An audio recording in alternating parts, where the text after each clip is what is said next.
മാനവകുലത്തിന്റെ പാവങ്ങൾക്കായി ക്രൂശിൽ മരിച്ച് അടക്കപ്പെട്ട് ഉയർത്തെഴുന്നേറ്റ യേശുക്രിസ്തുവിന്റെ നാമത്തിൽ എല്ലാവർക്കും സ്നേഹമുണ്ടല്ലോ. യേശുക്രിസ്തുവിന്റെ ആ നിസ്തുല്യ സ്നേഹത്തിൽ നമ്മളെല്ലാവരും ആയിരിക്കുകയും യേശുക്രിസ്തുവിൽ വിശ്വസിക്കുകയും അതുപോലെ യേശുവിനോട് പ്രാർത്ഥിക്കുകയൊക്കെ ചെയ്യുന്ന കാണുമ്പോൾ മുസ്ലിങ്ങളായിട്ടുള്ള പല ആൾക്കാർക്കും വളരെ വിഷമമാണ്. കാരണം യേശുവിനോട് പ്രാർത്ഥിക്കുന്നു യേശുവിനോടല്ല പ്രാർത്ഥിക്കുന്നത്, ഖുറാനിലെ അള്ളാഹുവിനോടാണ് പ്രാർത്ഥിക്കേണ്ടത് എന്നൊക്കെ പറഞ്ഞുകൊണ്ട് പല ആൾക്കാരും ക്രൈസ്തവർക്കെതിരെ വളരെ ആക്ഷേപങ്ങളും എല്ലാം ഉന്നയിക്കുന്ന ഒരു കാലഘട്ടമാണ്. അത് ഇന്ന് തുടങ്ങിയതല്ല, കാലങ്ങൾക്ക് മുമ്പേ തുടങ്ങിയതാണ്. അത് അവർക്ക് ആ ഒരു കാര്യം എന്താണെന്ന് മനസ്സിലാകാത്തതുകൊണ്ടാണ്. എന്തുകൊണ്ട് യേശുവിനോട് ക്രൈസ്തവർ പ്രാർത്ഥിക്കുന്നു, സത്യക്രിസ്ത്യാനികളായിട്ടുള്ളവർ എന്തുകൊണ്ട് യേശുവിനോട് മാത്രം പ്രാർത്ഥിക്കുന്നു, മറ്റൊരാളെയും വിളിച്ച് പ്രാർത്ഥിക്കാത്തത് എന്നുള്ളതെല്ലാം അതിന്റെ ആ ഒരു മാഹാത്മ്യം അറിയാൻ വയ്യാത്ത മുസ്ലിങ്ങളായിട്ടുള്ളവരും അല്ലെങ്കിൽ മറ്റുള്ളവരും കിടന്ന് പലതും പറയുമ്പോഴും ഞങ്ങളുടെ മേൽ അത് ഏക്കാത്തതിന്റെ കാരണം ഞങ്ങൾക്ക് നിയമം ഉള്ളതുകൊണ്ടാണ്. യേശുവിനോട് അപേക്ഷിക്കാനും യേശുവിനോട് പ്രാർത്ഥിച്ചതുമായിട്ടുള്ള അല്ലെങ്കിൽ യേശുവിനോട് അപേക്ഷിച്ചതുമായിട്ടുള്ള ഒരുപാട് കാര്യങ്ങൾ ഞങ്ങൾക്ക് അറിവും തെളിവും ഉള്ളതുകൊണ്ടാണ് ഞങ്ങൾ എന്ത് ചെയ്തത്, യേശുവിനോട് തന്നെ പ്രാർത്ഥിക്കുന്നത്. അതിൽ മുസ്ലിങ്ങളായിട്ടുള്ള നിങ്ങൾക്ക് ഇത്രയ്ക്ക് വിഷമം ഉണ്ടാകാനുള്ള കാരണം എന്താണെന്ന് അറിയത്തില്ല. കാരണം നിങ്ങൾക്ക് ഞങ്ങളോട് എന്തോ പ്രത്യേകമായിട്ടുള്ള ഒരു വൈരാഗ്യം വെച്ചുകൊണ്ടാണോ അല്ലെങ്കിൽ എന്തുകൊണ്ടാണെന്ന് അറിയത്തില്ല. ഭയങ്കര അങ്ങ് ബുദ്ധിമുട്ടാണ്. നിങ്ങളുടെയൊക്കെ മതപ്രവാചകന്മാര് അല്ല മതത്തിന്റെ പ്രഭാഷണം ചെയ്യുന്നവര് ലോകത്ത് എവിടെ പോയി കിടന്ന് എന്ത് സംസാരിച്ചെന്ന് പറഞ്ഞാൽ ഉടനെ ക്രിസ്ത്യാനിയുടെ മേത്തേക്ക് കയറാതെ നിങ്ങൾക്ക് ഉറക്കം വരികയില്ല. കാരണം ഞങ്ങൾ തിരിച്ചൊന്നും ചെയ്യത്തില്ലല്ലോ, കായികമായിട്ടൊന്നും ചെയ്യത്തില്ലല്ലോ. ആശയത്തെ ആശയം കൊണ്ട് നേരിടാൻ നിങ്ങൾക്കൊട്ട് കഴിവില്ല. അത് വേറൊരു വശം. ലോകത്തുള്ള ഒരു മുസ്ലിങ്ങൾക്കും ആശയത്തെ ആശയം കൊണ്ട് നേരിടാൻ, ക്രിസ്ത്യാനികളുമായിട്ട് ആശയത്തെ നേരിടാൻ നിങ്ങൾക്ക് നട്ടല്ലുമില്ല, തൻ്റെ ഇടവും ഇല്ല. നിങ്ങൾക്ക് തലയുയർത്തി നിർത്താനും പറ്റത്തില്ല. കാരണം എം അക്ബറൊക്കെ കണ്ടം വഴി ഓടി. ക്രൈസ്തവരുമായിട്ട് ഡിബേറ്റ് നടത്താൻ യോഗ്യതയില്ല എന്ന് തന്നെയാണ് ഞങ്ങൾ എം അക്ബറിൽ കാണുന്നത്.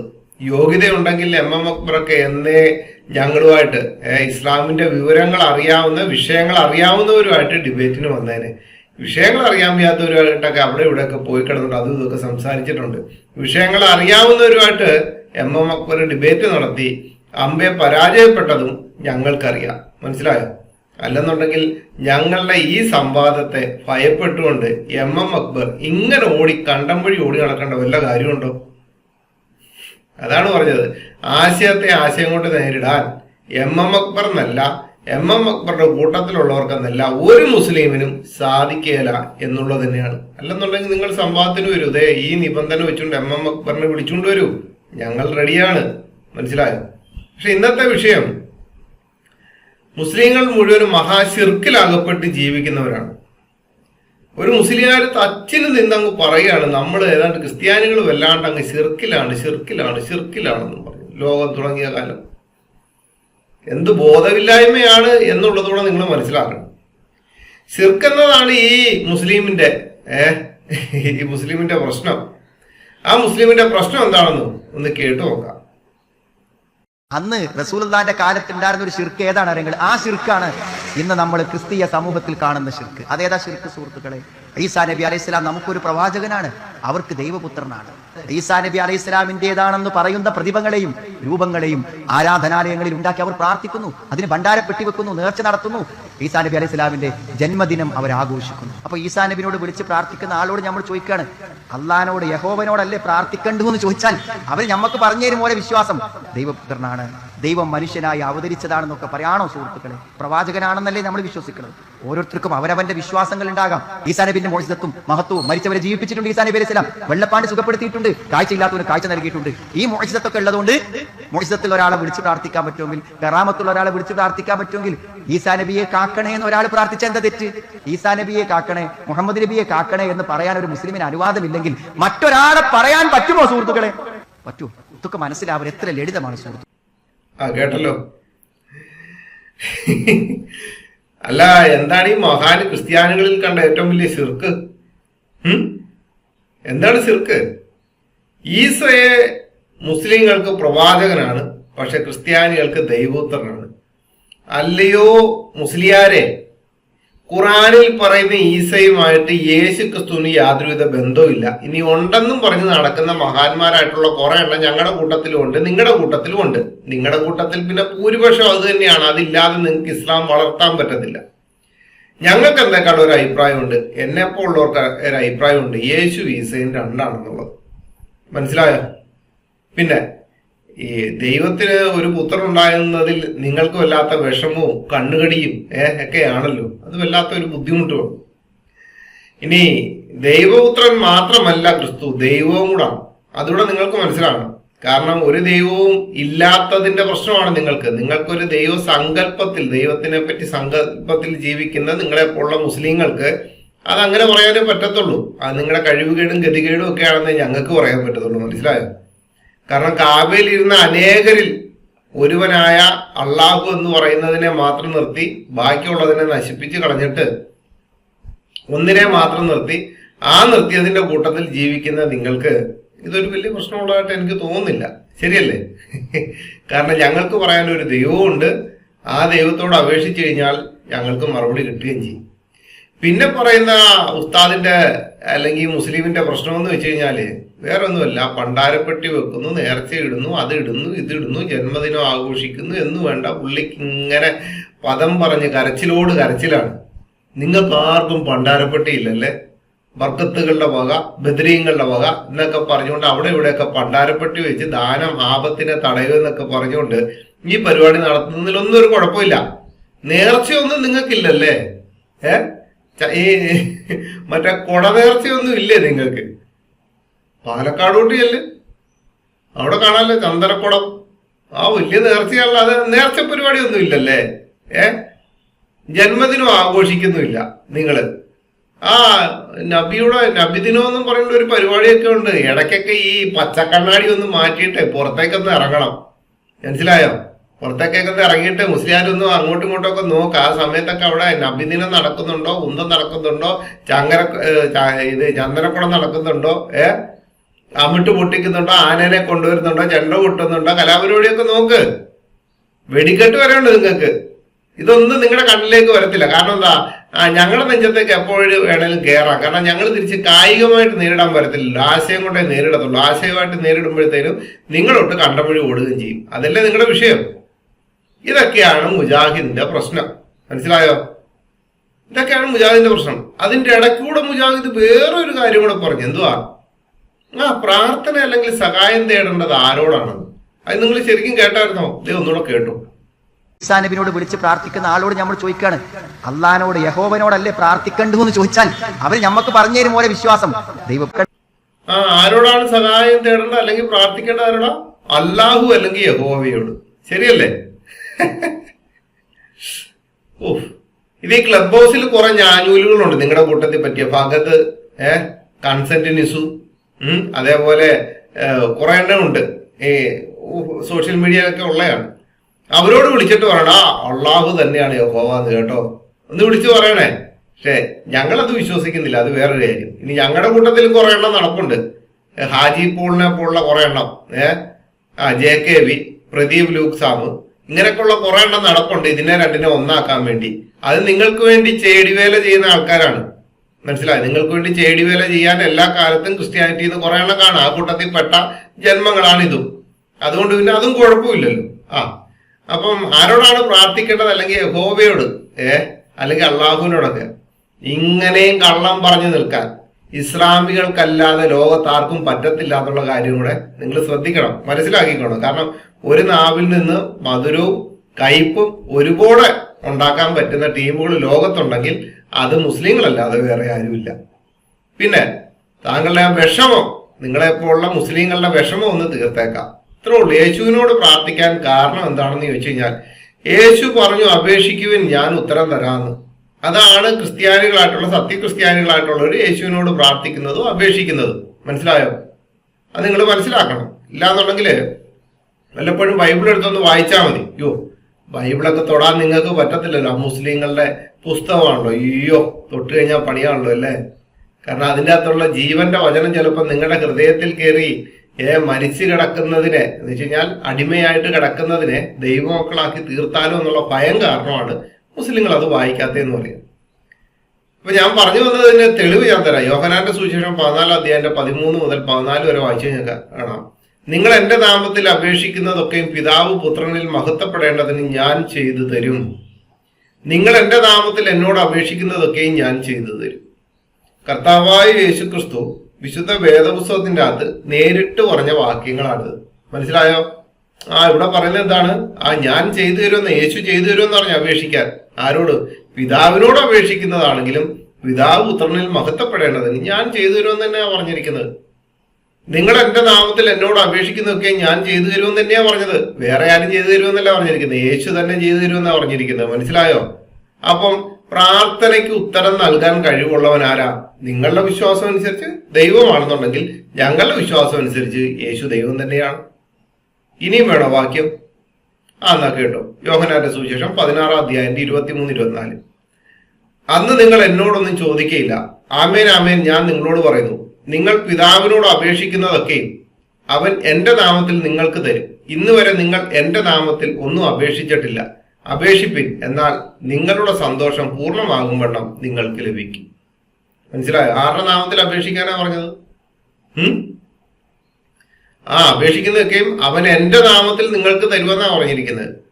ഇവിടെ രണ്ടുപേരും രണ്ട് പരിപാടിയല്ല ചെയ്യുന്നത്, ഒരേ കാര്യം തന്നെയാണ് ചെയ്യുന്നത്. മുഹമ്മദിന് വേണ്ടി എന്ത് പണിയും ചെയ്യാൻ വേണ്ടി തയ്യാറായി നിൽക്കുന്നത് നിങ്ങളുടെ ദൈവത്തെ പോലെ അല്ല, ഒരാൾക്ക് വേണ്ടി മാത്രമല്ല. നിങ്ങൾ എന്റെ നാമത്തിൽ, കാരണം അത് വ്യക്തമായിട്ടുള്ള കാര്യമാണ്. അതുകൊണ്ട് തന്നെയാണ് ഞങ്ങൾ അപേക്ഷിക്കുന്നത്, ഞങ്ങൾക്ക് അതിന് ഉത്തരം അരുളുന്നതും ചെയ്തുകൊണ്ടിരിക്കുന്നത്. അപേക്ഷിക്കാനുണ്ടായ കാരണം എന്താണെന്നറിയോ? യേശുക്രിസ്തുവിന്റെ ഒരു പ്രത്യേകതയുണ്ട്, വേറെ ഒന്നുമല്ല. റോമാലേഖനം 9 അധ്യായന്റെ 5-ാമത്തെ വാക്യത്തിൽ പറയാണ്, പിതാക്കന്മാരും അവർക്കുള്ളവർ തന്നെ ജഡപ്രകാരം ക്രിസ്തുവും അവരിൽ നിന്നല്ലോ ഉൽപ്പിച്ചത്. അവൻ സർവത്തിനും മീതെ ദൈവമായി എന്നേക്കും വാഴ്ത്തപ്പെട്ടവൻ. കാര്യം മനസ്സിലായോ? ക്രിസ്തുവും അവരിൽ നിന്നല്ലോ ഉത്ഭവിച്ചത്. അവൻ സർവത്തിനും മീതെ ദൈവമായി എന്നേക്കും വാഴ്ത്തപ്പെട്ടവനാണ്. റോമാലേഖനം 9 സർവത്തിനും മീതെ, സർവത്തിനും മീതെ. അള്ളാഹു, നിങ്ങൾ വിശ്വസിക്കുന്ന നിങ്ങളുടെ അള്ളാഹുവിനും മീതെ, നിങ്ങളുടെ പ്രവാചകനായ മുഹമ്മദിനും മീതെ എന്ന് വേണ്ട, സകലത്തിനും മീതെ എന്നേക്കും ദൈവമായി വാഴ്ത്തപ്പെട്ടവനാണ്. അതുകൊണ്ട് നിങ്ങളുടെ ഈ വിഷമം വല്ലാത്ത വിഷമമാണെന്ന് അറിയാം. മനസ്സിലായോ? ഇനി 1 കൊരിന്ത്യർ ലേഖനം 1 അധ്യായം 2, റോമാലേഖനവും കൊരിന്ത്യർ ലേഖനവും ഒക്കെ എടുക്കുമ്പോഴത്തേനും മുസ്ലിങ്ങൾക്ക് കിടുകിടാവ് ഇറക്കലുണ്ടാകും. കാരണം പൗലോസ് അപ്പോസ്തലനെ കാണുന്നത് നിങ്ങൾക്ക് ഭയമാണ്, പൗലോസ് എന്ന പേര് കേൾക്കുന്നത് നിങ്ങൾക്ക് ഭയമാണ്. നിങ്ങളുടെ മുഹമ്മദിന് ഭയമാണോ അള്ളാഹുവിന് ഭയമാണോ എന്ന് എനിക്കറിയത്തില്ല. ഈ ലോകത്ത് ജീവിച്ചിരിക്കുന്ന മുസ്ലിങ്ങളായിട്ടുള്ളവർക്ക് എല്ലാവർക്കും ഭയങ്കര ഭയമാണ്. കാരണം എന്താ? പൗലോസ് എന്ന പേര് കേൾക്കുമ്പോൾ അള്ളാഹുവിനേക്കാൾ കൂടുതൽ നിങ്ങൾ ഭയപ്പെടുന്നു. 1 കൊരിന്ത്യർ ലേഖനം 1 അധ്യായത്തിന്റെ 2-ാമത്തെ വാക്യം ഇങ്ങനെ പറയാണ്, ക്രിസ്തുയേശുവിൽ വിശുദ്ധീകരിക്കപ്പെട്ടവരും അവിടെയും ഇവിടെയും എവിടെയും നമ്മുടെ കർത്താവായ യേശുക്രിസ്തുവിന്റെ നാമത്തെ വിളിച്ചപേക്ഷിക്കുന്ന ഏവരോടും കൂടെ വിളിക്കപ്പെട്ട വിശുദ്ധന്മാരുമായവർക്ക് തന്നെ എഴുതുന്നത്. ഇവിടെ എന്താ എഴുതിയിരിക്കുന്നതെന്ന് മനസ്സിലായോ? യേശുക്രിസ്തുവിന്റെ നാമത്തെ വിളിച്ചപേക്ഷിക്കുന്ന ഏവരോടും കൂടെ വിളിക്കപ്പെട്ട വിശുദ്ധന്മാരായവർക്ക് തന്നെ എഴുതുന്നത്. നാമത്തെ വിളിച്ചപേക്ഷിക്കുന്ന ഏവരോടും കൂടെയാണ്. യേശു ദൈവമല്ല, യേശുവിനോട് വിളിച്ചപേക്ഷിക്കരുതെന്ന് ഏതെങ്കിലും ഒരു ഇതുണ്ടായിരുന്നെങ്കിൽ അവിടെ വിളിച്ചപേക്ഷിക്കത്തില്ലായിരുന്നു. കേട്ടോ? ഇനി അടുത്തത് തരാം. യോഹന്നാന്റെ സുവിശേഷം 1 അധ്യായം 1 മുതൽ 3 വരെ. ആദിയിൽ വചനം ഉണ്ടായിരുന്നു, വചനം ദൈവത്തോടുകൂടെയായിരുന്നു, വചനം ദൈവമായിരുന്നു. അവൻ ആദിയിൽ ദൈവത്തോടുകൂടെ ആയിരുന്നു. സകലവും അവൻ മുഖാന്തരം ഉളവായി, ഉളവായതൊന്നും അവനെ കൂടാതെ ഉളവായതല്ല. ഇപ്പൊ കാര്യം മനസ്സിലായോ മുസ്ലിമേ? അള്ളാഹുവിന്റെ അടിമയോടാണ് ചോദിക്കുന്നത്, അബ്ദുവിനോട് ചോദിക്കുകയാണ്. ഇപ്പൊ കാര്യം മനസ്സിലായോ? ക്രൈസ്തവർ എന്തുകൊണ്ടാണ് യേശുവിനോട് പ്രാർത്ഥിക്കുന്നതെന്ന്. ഇനി ഈസാ നബിയോട് ഏത് ക്രൈസ്തവൻ വിളിച്ച് പ്രാർത്ഥിച്ചെന്നാ പറഞ്ഞത്? ഹാജി പോളോ, പ്രദീപ് ലുക്സാമോ, അതോ ഇനി JKBയോ? ഇതേപോലുള്ള ആൾക്കാരൊക്കെ വിളിച്ച് പ്രാർത്ഥിച്ചെന്നാണ് പറയുന്നത്. ഇത് മാത്രമല്ല, ഇനി ഒരുപാടുണ്ട് മുസ്ലിമേ. നിങ്ങൾക്ക് പറയാൻ ഒരു ദൈവം ഇല്ലാത്തതിന്റെ കാരണമാണ് ഞങ്ങളുടെ നേരെ വരുന്നത്. മനസ്സിലായോ? ഇനി നിങ്ങളിങ്ങനെ പറഞ്ഞു നടക്കുകയാണല്ലോ, കാണുന്നിടത്തെല്ലാം പ്രസംഗിച്ച് നടക്കുകയാണല്ലോ. എന്റെ ഒരു ചോദ്യത്തിന് മറുപടി തരണം. ഈ ഹദീസും പ്രകാരം ജീവിക്കുന്ന ഏത് മുസ്ലിമിനും എന്റെ ചോദ്യത്തിന് മറുപടി തരാൻ സാധിക്കും. ഞാൻ ഒരു ഹദീസ് തരാം. ആ ഹദീസും പ്രകാരം ഇങ്ങനെയാണ് എഴുതിയിരിക്കുന്നത്. അബൂ ഹുറൈറ നിവേദനം, തിരുമേനി അരുളി, എന്റെ ആത്മാവ് ആരുടെ കയ്യിലാണോ അവരാണ് സത്യം. സ്വന്തം പിതാവിനോടും സന്താനങ്ങളോടും ഉള്ളതിനേക്കാൾ പ്രിയം എന്നോടായിരിക്കുന്നത് വരെ നിങ്ങളിൽ ആരും സത്യവിശ്വാസിയാകുകയില്ല. ഈ ഹദീസും പ്രകാരം ജീവിക്കുന്ന മുസ്ലിങ്ങൾ ഈ ഭൂമിയിലുണ്ടല്ലോ. എന്റെ ഈ വോയിസ് കേൾക്കുന്ന, ഈ യൂട്യൂബ് കാണുന്ന മുസ്ലിങ്ങളും ഉണ്ടല്ലോ. ഈ ഹദീസും പ്രകാരം നിങ്ങളെല്ലാം ഇങ്ങനെ സത്യവിശ്വാസി ആയതാണല്ലോ. ശരിയല്ലേ? കാരണം മുഹമ്മദിന്റെ എന്റെ ആത്മാവ് എന്ന് വെച്ചാൽ മുഹമ്മദിന്റെ ആത്മാവ് ആരുടെ കയ്യിലാണോ അള്ളാഹുവിലായിരിക്കാം. അവനാണ് സത്യം. അവനെ കൊണ്ട് അങ്ങ് സത്യം ചെയ്യുകയാണ്. അള്ളാഹുവും സത്യം ചെയ്യുന്നുണ്ട്. പേനയെ കൊണ്ട് ഊരി വരുന്നത് അങ്ങനെ വേണ്ട സൃഷ്ടികളെ കൊണ്ട് സത്യം ചെയ്ത് ജീവിക്കുന്നവർ അള്ളാഹുവിനോട് സൃഷ്ടിയായ മുഹമ്മദ് സത്യം ചെയ്ത് ചോദിക്കുകയാണ്, സ്വന്തം പിതാവിനോട് സന്താനങ്ങളും ഉള്ളതിനേക്കാൾ പ്രിയം എന്നോടായിരിക്കുന്നതല്ല നിങ്ങൾ ആരും സത്യവിശ്വാസം. അങ്ങനെ സത്യവിശ്വാസിയായി ജീവിക്കുന്ന, 5 നേരം നിസ്കരിക്കുന്ന, ഈമാൻ കാര്യത്തിൽ ഇസ്ലാം കാര്യത്തിലും ഒക്കെ പോകുന്ന, വെള്ളിയാഴ്ച ദിവസം കുത്തുബയ്ക്കും എല്ലാം പോകുന്ന മുസ്ലിങ്ങളായിട്ടുള്ളവരോട് ചോദിക്കുകയാണ്. ഈ ചോദ്യത്തിന് ഒരു മറുപടി തെളിവ് സഹിതം തരണം കേട്ടോ. ചോദ്യം ഇതാണ്: 1 മുതൽ 114 അധ്യായമുള്ള ഖുറാനിൽ എവിടെയെങ്കിലും അള്ളാഹു മുഹമ്മദിനോട് നേരിട്ട് ഞാൻ ദൈവമാണ്, എന്നെ ആരാധിക്കുക, എന്നോട് പ്രാർത്ഥിക്കുക എന്ന് പറയുന്ന ഒരായത്ത് തന്നാൽ മതി. എന്റെ ചോദ്യം ഇതാണ്. അതിന് മറുപടി തരണം. കമന്റ് ബോക്സിൽ കൊണ്ടുപോയി എഴുതിയിടുന്നവരോടും പറയുകയാണ്, കറക്റ്റായിട്ട് മറുപടി തരണേ. ചോദ്യം ഒന്നുകൂടെ ചോദിക്കുകയാണ്. 1 മുതൽ 114 അധ്യായമുള്ള ഖുറാനിൽ എവിടെയെങ്കിലും അള്ളാഹു മുഹമ്മദിനോട് നേരിട്ട് ഞാൻ ദൈവമാണ്, എന്നെ ആരാധിക്കുക, എന്നോട് പ്രാർത്ഥിക്കുക എന്ന് പറയുന്ന ഒരായത്ത് തന്നാൽ മതി. തരണേ. ഇതിന് മറുപടി തരാതെ മറ്റു വല്ല മറുപടിയും കമന്റ് ബോക്സിൽ കൊണ്ടിടുന്ന മുസ്ലിങ്ങളോട് പറയുന്നത് ചോദ്യം ശ്രദ്ധിച്ചു മനസ്സിലാക്കിയിട്ട് വേണം തരാൻ, ഉത്തരവിടാൻ. അത് തരാൻ ഖുറാനിൽ നിന്ന് തന്നെ നിങ്ങൾ ഇടണം. മനസ്സിലായോ? ഖുറാനാണല്ലോ നിങ്ങളുടെ പ്രമാണ പുസ്തകം. അത് കഴിഞ്ഞ് മുഹമ്മദ് മരിച്ച് 240 വർഷത്തിന് ശേഷം എഴുതിയ ഹദീസൊക്കെ അവിടെ നിൽക്കട്ടെ. ഖുറാനാണല്ലോ പ്രമാണം. അതുകൊണ്ട് ആ ഖുറാനിൽ നിന്ന് ഇങ്ങനൊരു ആയത്ത് തരണം. പിന്നെ ഞങ്ങള് അള്ളാഹുവിനോടല്ലാതെ മറ്റുള്ളവരോട് വിളിച്ച് പ്രാർത്ഥിക്കാനുണ്ടായ കാരണം എന്താണെന്നറിയോ? അതിനൊരു ആയത്ത് തരാം. കാലികൾ അതിന്റെ 108. അള്ളാഹുവിന് പുറമെ അവർ വിളിച്ച് പ്രാർത്ഥിക്കുന്നവരെ നിങ്ങൾ ശകാരിക്കരുത്. അവർ വിവരമില്ലാതെ അതിക്രമമായി അള്ളാഹുവെ ശകാരിക്കാൻ അത് കാരണമായിരിക്കും. അപ്രകാരം ഓരോ വിഭാഗത്തിന് അവരുടെ പ്രവർത്തനം നാം ഭംഗിയായി തോന്നിപ്പിച്ചിരിക്കുന്നു. പിന്നീട് അവരുടെ രക്ഷിതാവിങ്കിലേക്കാണ് അവരുടെ മടക്കം. അവർ ചെയ്തുകൊണ്ടിരിക്കുന്നതിനെ പറ്റിയെല്ലാം അപ്പോൾ അവൻ അവരെ അറിയിക്കുന്നതാണ്. അപ്പൊ അള്ളാഹുവിന് പുറമെ, ഇപ്പൊ ആ മുസ്ലിം പറഞ്ഞതുപോലെ അല്ലെങ്കിൽ മറ്റുള്ള മുസ്ലിങ്ങൾ പറയുന്നത് പോലെ അള്ളാഹുവിനോട് വിളിച്ച് പ്രാർത്ഥിക്കാതെ മറ്റൊരാളോട്, ഞാൻ യേശുവിനോട് പ്രാർത്ഥിക്കുന്ന ആളാണ്, യേശുവിനോട് മാത്രമേ പ്രാർത്ഥിക്കാറുള്ളൂ, യേശുവിനോട് പ്രാർത്ഥിക്കുന്നത് എനിക്ക് ഭംഗിയായിട്ട് തോന്നിപ്പിച്ചത് ആരാണ്?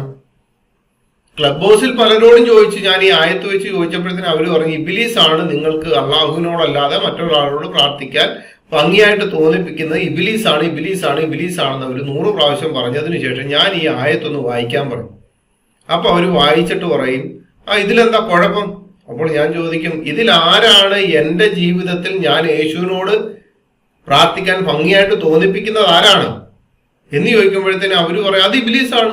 ഈ ആയത്തും പ്രകാരം ആരാണ്? ഈ ആയത്തും പ്രകാരം അല്ലാഹു ആണ്. അപ്പൊ അല്ലാഹു ആരായി? അല്ലാഹു ആരായി? അതുകൊണ്ട് മനുഷ്യന്റെ ശകാരത്തിന്റെ മുമ്പിൽ പോലും ഭയപ്പെട്ടുകൊണ്ട് മനുഷ്യന്റെ ഉള്ളിലേക്ക് മറ്റൊരു കാര്യത്തെ ഭംഗിയായിട്ട് തോന്നിപ്പിക്കുന്നത് ആരാണ്? ആ ഖുറാനിലെ ദൈവമായ അല്ലാഹുവാണ്. പിന്നീട് അവരുടെ രക്ഷിതാവിങ്കിലേക്കാണ് അവരുടെ മടക്കം. ആരുടെ രക്ഷിതാവ്? ഞാൻ വിശ്വസിക്കുന്ന എന്റെ രക്ഷിതാവായ ക്രിസ്തുവിലേക്കാണ് ഞാൻ മടക്കുന്നത്. അവിടെ ചെല്ലുമ്പോഴത്തേന് അള്ളാഹു ഒക്കെ ന്യായസ്ഥാനത്തിന് മുമ്പ് ചിലപ്പോൾ നിൽക്കുന്നത് ഞാൻ കാണേണ്ടി വരും. മനസ്സിലായോ? അതുകൊണ്ട് ഈ ആയത്തിന്റെ അകത്ത് ഇങ്ങനെ എഴുതിയിരിക്കുന്നതും പ്രകാരം ഇതൊന്നും വായിക്കാതെ ക്രിസ്ത്യാനികളായിട്ടുള്ളവരുടെ നേരെ നെഞ്ചത്തേക്ക് കയറി വരുമ്പോൾ ഒന്ന് ചിന്തിക്കും, ഈ ആയത്തും പ്രകാരം ക്രിസ്ത്യാനികളെ വിധിക്കാൻ നിങ്ങൾ ആരാണ്? മുസ്ലിങ്ങളെ നിങ്ങൾ പോയി അള്ളാഹുവിനെ വിധിക്കേ. കാരണം എല്ലാ മനുഷ്യരുടെ ഉള്ളിൽ അതെല്ലാം ഭംഗിയായിട്ട് തോന്നിപ്പിക്കുന്നത്, പ്രത്യേകിച്ച് ക്രിസ്ത്യാനികളായ എന്റെ ഉള്ളിലോട്ട് ഇതെല്ലാം ഭംഗിയായിട്ട് തോന്നിപ്പിക്കാൻ അങ്ങനെ ഒരു കാര്യം ഉണ്ടാക്കി വെച്ചാൽ അള്ളാഹുവിനെ പോയിട്ട് നിങ്ങൾ ചോദ്യം ചെയ്യണം. അള്ളാഹുവിനെ തിരുത്തണം നിങ്ങള്. അള്ളാഹുവെ ഇങ്ങനെ ഒരു ആയത്ത് എഴുതി വെച്ച് അവരുടെ ഉള്ളിൽ ഇത് ഭംഗിയാക്കി തോന്നിപ്പിച്ചത് കൊണ്ടല്ലേ ക്രിസ്ത്യാനികൾ ആ വഴിക്ക് പോയത്. അപ്പൊ ഞങ്ങൾ പോയി ഇത് പറഞ്ഞിട്ട് എന്നാ കാര്യം എന്നൊക്കെ പോയി വേണം ചോദിക്കാൻ. അതൊക്കെ ചോദിച്ച് അള്ളാഹുവിനെയും തിരുത്തി മുഹമ്മദിനെയും തിരുത്തി അവരെയൊക്കെ തിരുത്തിയിട്ട് വേണം മൈക്കിന്റെ മുമ്പിൽ നിന്നുകൊണ്ട് ഇങ്ങനെ ഇന്ന് തകർക്കാൻ. ഇല്ലാന്നുണ്ട് ഇതുപോലൊക്കെയുള്ള മറുപടി വരും. അതുകൊണ്ട് നിങ്ങളൊരു കാര്യം ചെയ്യും, ഇത്തരം പരിപാടിയായിട്ട് ഇറങ്ങുന്നതിന് മുമ്പ് പോയി നിങ്ങളുടെ പുസ്തകമൊക്കെ ഒന്ന് വായിക്കണം. നിങ്ങളുടെ ഖുറാനും ഹദീസും തഫ്സീറും ഒക്കെ ഒന്ന് വായിച്ചിട്ട് ഇതുപോലെ മറുപടി തരുന്ന ഒരു പ്രശ്നത്തിലേക്ക് ഞങ്ങൾ അകപ്പെടുവോ എന്നൊക്കെ നോക്കി മനസ്സിലാക്കിയിട്ട് വേണം ഇത്തരം കാര്യങ്ങൾ നിങ്ങളുടെ മുമ്പിലിരിക്കുന്ന അടിമകളോട് വിളിച്ചു പറയാൻ. മനസ്സിലായോ? ഇനി നിങ്ങളുടെ ആൾക്കാർ എവിടെയും സഹായം തേടുന്നില്ലല്ലേ? അള്ളാഹുവിനോടല്ലാതെ വേറെ ആരോടും സഹായം തേടുന്നില്ല. എന്നാതെ ഇതൊന്ന് കണ്ടുപോയിക്കും.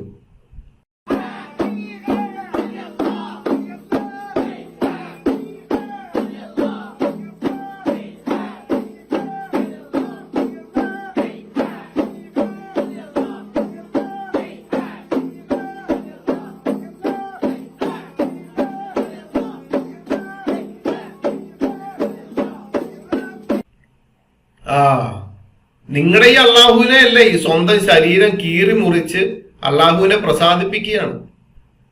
ശരിയല്ലേ? സ്വന്തം ശരീരം കീറി അങ്ങോട്ട് മുറിക്കുകയാണ്, എന്നിട്ട് അള്ളാഹുവിനെ അങ്ങ് പ്രസാദിപ്പിക്കുകയാണ്. നിലവിളക്കും കത്തിച്ച് വെച്ച് ഗഞ്ചറയും അടിച്ച് അവിടെ ഇരുന്ന് അങ്ങ് പ്രസാദിപ്പിക്കുക. രണ്ടമ്മമാര് നിന്നോണ്ട് കത്തിയും കൊണ്ട് അങ്ങ് കീറുക. ഇത്രയൊന്നും അല്ല കേട്ടോ, ഇതിലിഷ്ടം പോലെ ഉണ്ട്. കത്തിയും കൊണ്ട് കീറുക. ഇനി ഇതേ ഒന്നുകൂടെ കണ്ടു.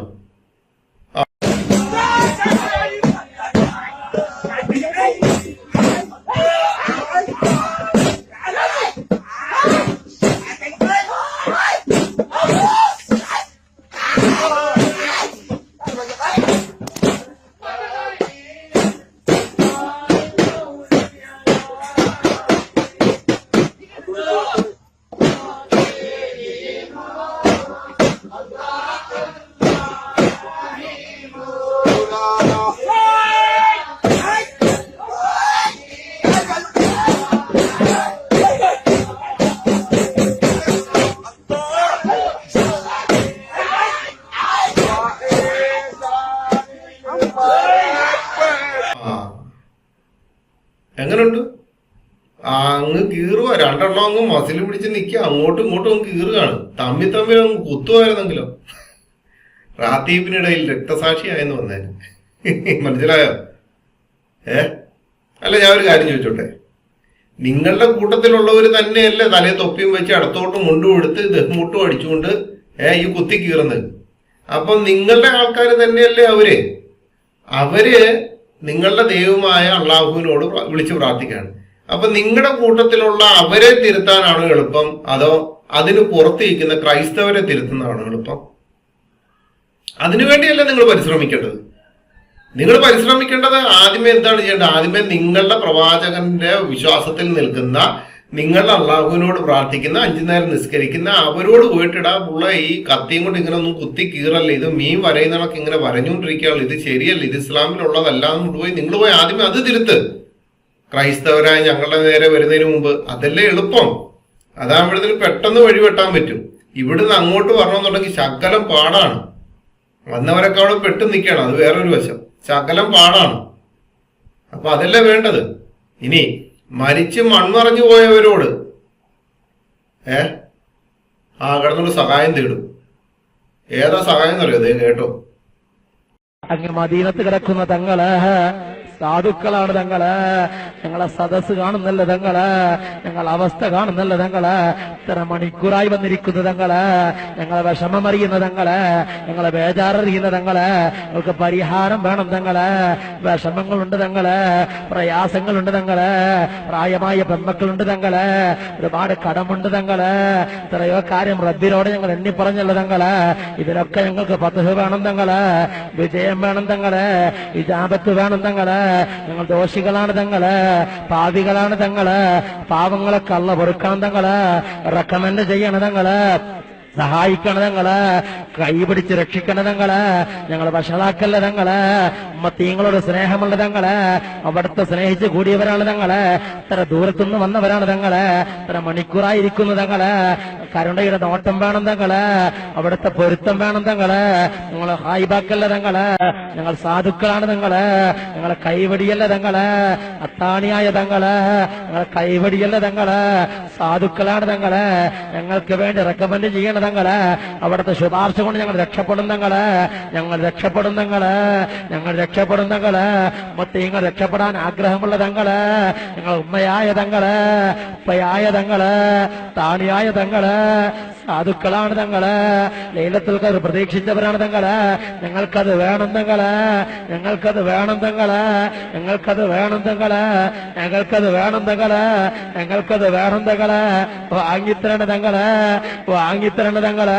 അതിന്റെ പ്രതിഫലം വേണം തങ്ങള്, 1000 മാസവും വേണം തങ്ങള്, അതിനൊന്നും കുറയരുത് തങ്ങള്, ഞങ്ങൾക്ക് വേണം തങ്ങള്, സാധുക്കളാണ് തങ്ങള്, ദുഃഖിൽ നിന്ന് വന്നവരാണ് തങ്ങള്, ദൂരത്തുനിന്ന് വന്നവരാണ് തങ്ങള്, അമലുകളില്ല തങ്ങള്, കുറവാണ് തങ്ങള്, ലൈലത്തുൽ ഖദ്ർ കൊണ്ട് വിജയിക്കണം തങ്ങള്, ഞങ്ങൾ അവിടെ നിന്ന് സഹായിക്കണം തങ്ങള്, മുത്തീങ്ങളോട് സ്നേഹമുള്ള തങ്ങള്, ഞങ്ങളെ കൈവടിയല്ല തങ്ങള്, സാധുക്കളാണ് തങ്ങള്, ഞങ്ങൾ സാധുക്കളാണ് തങ്ങള്, ഞങ്ങൾ സാധുക്കളാണ് തങ്ങള്, ഞങ്ങൾ സാധുക്കളാണ് തങ്ങള്, കത്താതെ തങ്ങളെ കണ്ണു വെച്ച് കൊടുത്ത തങ്ങള്, കത്താതെ തങ്ങളെ കണ്ണു വെച്ച് കൊടുത്ത തങ്ങള്, കയ്യിൽ നിന്ന് വെള്ളം കൊടുത്ത തങ്ങള്, പൂർണ്ണചന്ദ്രൻ 2 പിളർപ്പാക്കിയ തങ്ങള്, എത്രയോ മുഅ്ജിസത്ത് കൊണ്ട് അനുഗ്രഹിക്കപ്പെട്ട തങ്ങള്, ലോകത്തിന് റഹ്മത്തായി വന്ന തങ്ങള്, റഊഫായ തങ്ങള്, റഊഫായ തങ്ങള്, റഊഫായ തങ്ങള്, റഊഫായ തങ്ങള്, സാധുക്കളാണ് തങ്ങള്, സാധുക്കളാണ് തങ്ങള്, കൈവടിയല്ല തങ്ങള്, സാധുക്കളാണ് തങ്ങള്. ആ കേട്ടോ, എന്റെ താടിയായ തങ്ങളെ, ബാപ്പയായ തങ്ങളെ, ഉമ്മയായ തങ്ങളെ, ദൂരത്ത് നിന്ന് വരുവാണ് തങ്ങളെ. തങ്ങള് വിളിയോട് വിളിയാണ്. എവിടാ? മദീനത്ത് കിടക്കുന്ന തങ്ങള്. ആ തങ്ങളെ ഇങ്ങനെ വിളിച്ചുകൊണ്ടേയിരിക്കുകയാണ് ഇവരെല്ലാവരുടെ. ഇതൊന്നും തിരുത്താനോ ഇത് ശരിയല്ല എന്ന് പറയാനോ ഒരൊറ്റ മുജാഹിദിന്റെയും നാവ് പൊങ്ങൂല. ചെന്ന് കഴിഞ്ഞാലേ അവിടെ നല്ല കായിക അഭ്യാസം കിട്ടും.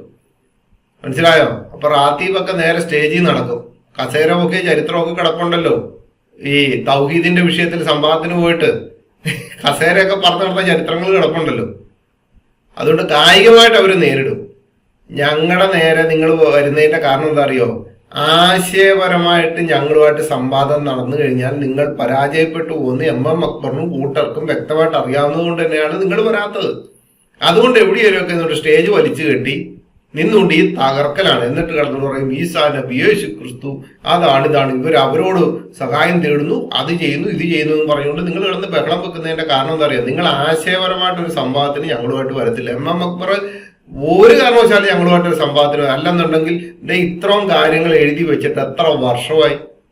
ഞങ്ങൾ ഇത് 2013 മുമ്പേ ഈ കാര്യങ്ങൾ MM അക്ബറിനെ പരസ്യവേദിയിൽ ഈ കാര്യങ്ങൾ വിളിച്ചു പറഞ്ഞിട്ട് പോലും MM അക്ബർ വരത്തില്ല. അതിനുശേഷം ജബ്ബാറുമായിട്ട് സംഭവത്തിനും അവിടെ ഇവിടെയൊക്കെ പോയി. കാരണം എന്താ? അത് ആശയപരമായിട്ട് വലിയ കുഴപ്പമൊന്നുമില്ലല്ലോ എക്സ് മുസ്ലിം നിങ്ങളുമായിട്ട്. പക്ഷെ ക്രിസ്ത്യാനിറ്റിയിലേക്ക് വരുമ്പോൾ ഉള്ള കുഴപ്പമെന്ന് വെച്ച് കഴിഞ്ഞാല് MM അക്ബർ എന്നല്ല ഒരാൾക്കും അവിടെ പിടിച്ചേക്കാൻ പറ്റത്തില്ല. നിങ്ങളുടെ കൂട്ടത്തിൽ ഒരാൾക്കും പിടിച്ചു നിൽക്കാൻ പറ്റത്തില്ല എന്ന് 100-150% ഞാൻ ഉറപ്പ് തരാം. 1 ലക്ഷം രൂപ കിട്ടത്തില്ലേ? വിളിച്ചുകൊണ്ട് വന്നേ വരികയില്ല. ഇസ്ലാം പൊളിയും അവിടെ. ഇസ്ലാം പൊളിഞ്ഞ് അടുങ്ങുമെന്നറിയാം. അതുകൊണ്ട് തന്നെയാ വരാത്തത്. അതുകൊണ്ട് ഇനി ഒരു ഉപദേശം കൂടെ തരാം കേട്ടോ. ഉപദേശം എന്താണെന്നറിയോ? വീടിന്റെ കട്ടളപ്പടിയില്ലേ, വീടിന്റെ കട്ടളപ്പടി, ആ കട്ടളപ്പടിയില് ഒരു നായയുടെ പേരങ്ങോട്ട് എഴുതി വെച്ചാൽ മതി. ബർക്കത്ത് നേടി ജീവിക്കാൻ പറ്റും. നല്ല ബർക്കത്ത് കിട്ടും. ഒരു നായയുടെ പേരങ്ങോട്ട് എഴുതി വെക്കുക. ഞാൻ പറഞ്ഞല്ല കേട്ടോ, നായയുടെ പേര് സഹിതം ഒരു ഉസ്താദ് പറഞ്ഞു തരുന്നുണ്ട്. ദേ കേട്ടോ. നിങ്ങൾ നോക്കി, നമ്മുടെ വീടുകളിലേക്ക് നമ്മൾ അസ്മാഉൽ ബദർ എഴുതി വെക്കാറുണ്ട്. ആ ബദരിയത്തിൽ അതിന്റെ നടുവിൽ ഒരു പേര്, തിത്മീർ എന്നൊരു പേര് നമ്മൾ എഴുതി വെക്കുന്നു. എന്താണ് ആ പേരിന്റെ രഹസ്യം?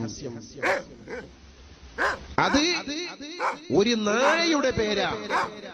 ആ നായയുടെ പേര് നമ്മൾ ബറക്കത്തിന് വേണ്ടി വീട്ടിൽ എഴുതി വെക്കുന്നു. എന്തുകൊണ്ട് നമ്മൾ മനസ്സിലാക്കണം.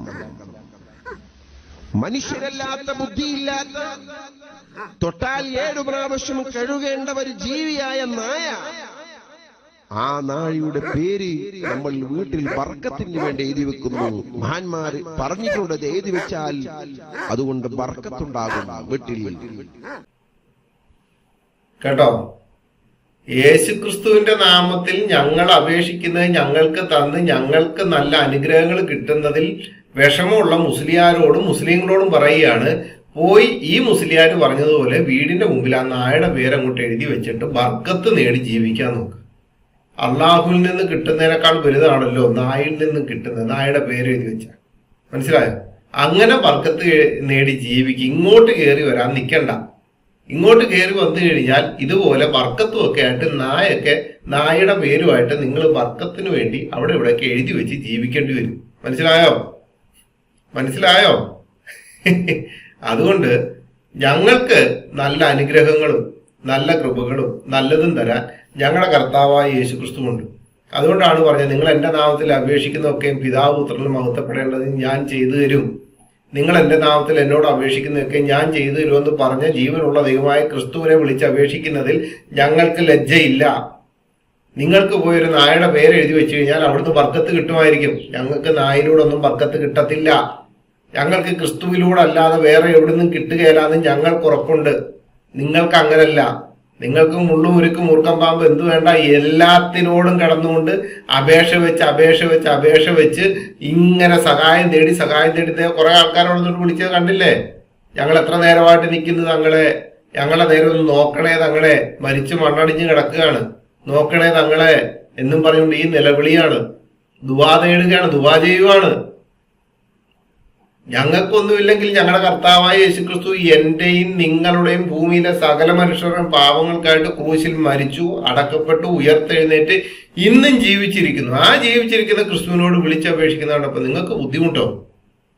അതുകൊണ്ട് എന്നെ കേട്ട പ്രിയ സഹോദരങ്ങളെ, ഇസ്ലാമികളോട് പറയാണ്, നിങ്ങൾ ഇന്ന് അപേക്ഷിച്ചു കഴിഞ്ഞാലും ക്രിസ്തുവിനോട് അപേക്ഷിച്ചു കഴിഞ്ഞാലും നിങ്ങൾ ചെയ്ത പാപങ്ങൾക്കായിട്ട്, എന്റെ പാപങ്ങൾക്കായിട്ടാണ് യേശു ക്രൂശിൽ മരിച്ചെന്ന് നിങ്ങൾ വിശ്വസിച്ചാൽ നിങ്ങൾക്ക് ഖബർ ദണ്ഡനമില്ല, ഖബർ പരീക്ഷയില്ല, ഖബർ പ്രശ്നങ്ങളില്ല, ഒരു കാര്യമില്ല. ഖബറിൽ കിടന്ന് മുങ്കറിന്റെ നക്കറിന്റെ അടിമേടിച്ച് നട്ടം തിരിയാതെ കർത്താവായ യേശു ക്രിസ്തുവിനോടുകൂടെ മരിച്ചു കഴിഞ്ഞാൽ ഒരുമിച്ചായിരിക്കാൻ സാധിക്കും.